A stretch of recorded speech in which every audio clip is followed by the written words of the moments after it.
What you see in front of you is an AE600 Ibanez. Unfortunately, someone decided when this broke was to squeeze a whole bottle of crazy glue in there. They didn't know what they were doing. I guess they were just panicking. Maybe a friend borrowed the guitar. I have no idea. You can still see it dripped here. Come down this edge. Yeah. You can see where it's dried and it's pulled apart.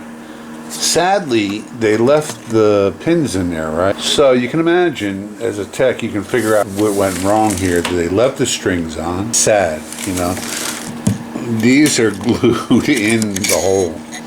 So all this pressure on the pin, they're pulling this up. Can you see it? So this stayed, I said, well, how long did it stay this way? And they said, well, you know, 2 years. Can you imagine? This is sitting in tropical weather for 2 years, God knows where. And you have these pins pushing this all the way up. So now you compound the problem where most likely it needs a neck reset. We'll have to see. There's a lot of damage.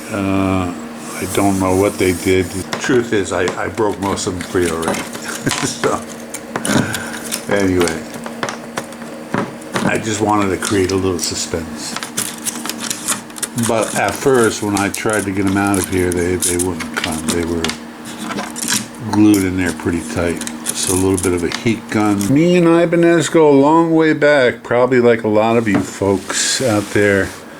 I remember going, oh God, when I was in my early 20s, and I didn't even know what Ibanez was. All I knew was this, they had pedals, they had guitars, and they were affordable. The prices were good, and they sounded great, they were easy to play. And who would have known that Ibanez would become this flagship company?